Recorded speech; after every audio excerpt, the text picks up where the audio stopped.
والصلاة والسلام علی رسول اللہ اما بعد۔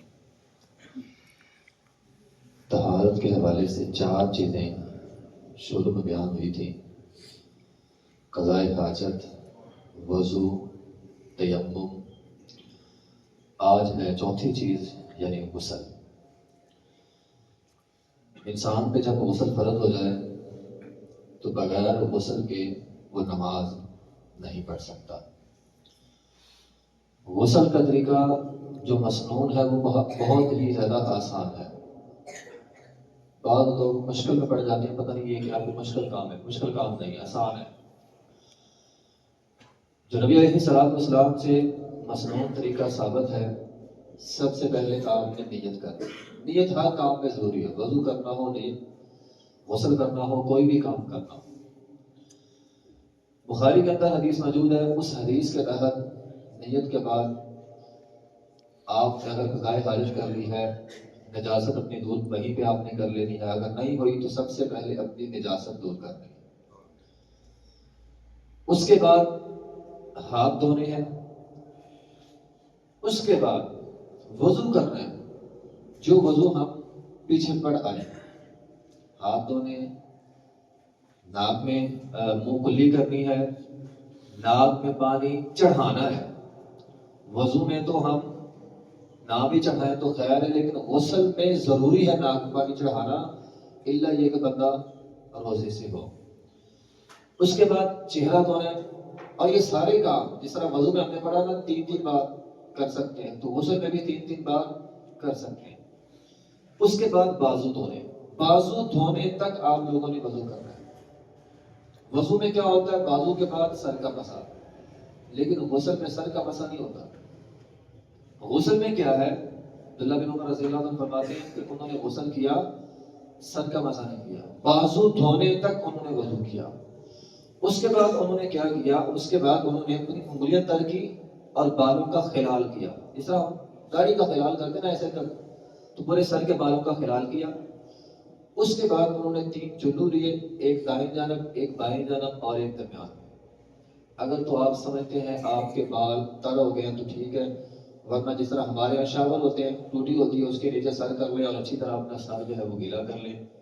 اس کے بعد دائیں جانب پانی، بائیں جانب پانی، اور اگر تو ہمارے ہاں عموماً چونکہ نکاسی ہوتی ہے معاشروں میں، تو وہیں پہ کھڑے ہو کے ہم پاؤں دھو سکتے ہیں، لیکن اگر ہم کسی ایسی جگہ پہ ہیں جہاں پہ پانی کی نکاسی نہیں ہے، پانی نیچے کھڑا ہو رہا ہے، تو تھوڑا سا الگ ہو کے اپنے پاؤں جو ہے وہ دھو لیں۔ یہ غسل کا طریقہ ہے مسنون، آسان سا طریقہ ہے۔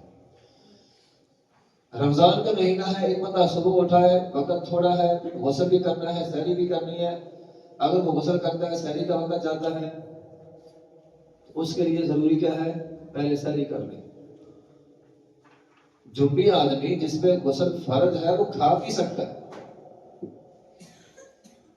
حتیٰ کہ قرآن کے اندر عابری سبیل بھی ہے، مسجد سے گزر بھی سکتا ہے۔ ابو ہریرہ رضی اللہ تعالیٰ عنہ نبی علیہ الصلوۃ والسلام نے ان کا ایک دفعہ ہاتھ پکڑا، اپنے ساتھ لے کر جانے لگے، انہوں نے چپکے سے اپنا ہاتھ چھڑایا اور بھاگ گئے۔ تھوڑی دیر بعد واپس آ گئے۔ نبی علیہ الصلوۃ والسلام سے تجھے کیا ہو گیا؟ کہنے لگا کہ میں جب بھی تھا تو آپ نے میرا ہاتھ پکڑا ہوا تھا۔ تو فرمایا جنابت تیرے ہاتھ میں تھوڑی تھی، تیری بندہ، یہ نہیں کہ بندہ بظاہر ساری پلیت ہو گیا، بندہ پلیت نہیں ہوتا، مومن پاک ہوتا ہے۔ نبی علیہ الصلوۃ والسلام نے فرمایا مومن پاک ہوتا ہے۔ تو آدمی زبانی قرآن بھی پڑھ سکتا ہے، قرآن کو ہاتھ نہ لگائے، زبانی قرآن جو ہے پڑھ سکتا ہے۔ اچھا، یہ جو غسل کا طریقہ میں نے بیان کیا ہے نا، سیم یہی طریقہ میت کے غسل کا بھی ہے۔ ہمارے ہاں بھائیوں کو غسل کا طریقہ پتہ ہوتا ہے، لیکن اگر کوئی عزیز فوت ہو جائے تو پریشان ہو جاتے ہیں۔ اب مولوی صاحب کو بلا دیں، غسل کا طریقہ ہمیں نہیں آتا۔ یہی طریقہ میت کا ہے، فرق صرف یہ ہے کہ یہاں بندہ خود کرتا ہے، وہاں بندے نے اگلے میت کو کروانا ہوتا ہے۔ ہم میت ہے، اس کے لیے چند چیزوں کو ملحوظ خاطر رکھنا غسل سے پہلے ضروری ہوتا ہے۔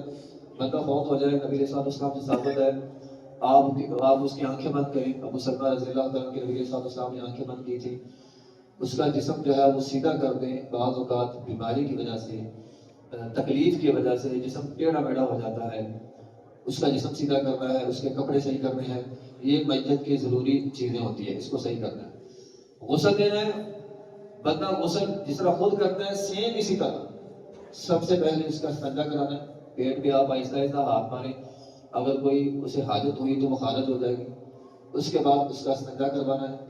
پھر سیم جس طرح ہم اپنے ہاتھ دھوتے ہیں میت کے ہاتھ دھوتے ہیں, اس کے بعد جس طرح ہم اپنی کلی کرتے ہیں روئی کے ساتھ میت کی کلی کرتے ہیں, ناک میں پانی ڈال دینا ہے, ناک میں روئی کے ساتھ ناک صاف کر دینا ہے. اس طرح چہرہ دھونا ہے, ٹھیک ہے. اسی طرح پھر بازو دھونے, جس طرح ہم اپنے بازو دھوتے ہیں میت کے بازو دھوتے ہیں.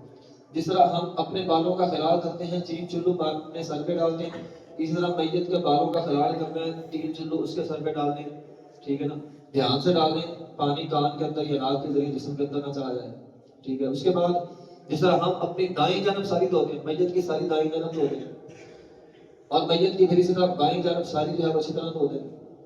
ہاں البتہ میت کے پانی میں وہ بیری کی پتے جو ہے وہ شامل کر لینے, بس طریقہ یہی ہے. اور آخر کے اندر جو ہے وہ پاؤں دھوتے ہیں. اگر تسلی ہو گئی ہے ٹھیک ہے, نہیں ہوئی تو 1 مرتبہ اور دے دیں, نہیں تسلی ہوئی 1 مرتبہ اور دے دیں غسل, ٹھیک ہے. اگر عورت ذات ہے تو نبی علیہ السلام نے عورت کی میڈیاں کھول دی تھی, اور حتیٰ کہ نبی علیہ السلام نے فرمایا تھا آپ کی بیٹی کے بارے میں کہ اگر مناسب سمجھو تو اسے 5 مرتبہ غسل دے دو. اگر کوئی سمجھتا ہے اچھی طرح بھی طہارت نہیں ہوئی تو عورت ذات کو 5 مرتبہ غسل جو ہے دیا جا سکتا ہے. تو جو غسل کا طریقہ ہمارا ہے, ہم اپنا غسل کرتے ہیں, وہی طریقہ میت کے غسل کا ہے, کوئی فرق نہیں دونوں میں. صرف یہاں کرنا ہے, وہاں پہ ہم نے کروانا ہے. تو بسم اللہ پڑھ کے ہم اپنے غسل کا آغاز کریں گے, بسم اللہ پڑھ کے ہی ہم میت کے غسل کا آغاز کریں گے. آخری بات یہ ہے, جو بندہ میت کو غسل دے اس پر غسل واجب نہیں ہوتا. لوگ یہاں پریشان ہو جاتے ہیں کہ صاحب میت کو غسل دیا ہے اب اپنا غسل بھی کرنا ہے. نہیں, وہ صحابی نے غسل کیا تھا لیکن اس نے وضاحت کی تھی. اس نے وضاحت کی کہ مجھے گرمی لگ رہی تھی, میں نے غسل کیا ہے. اگر کوئی کرنا چاہتا ہے میت کے غسل کے بعد تو کر لے, لیکن کو فرض واجب ضروری نہیں ہے کہ میت کو غسل دیا ہے تو اب غسل بندے پہ فرض ہو گیا. میت کو غسل دینے والے پہ غسل فرض نہیں ہوتا. آخری دعوانا الحمدللہ.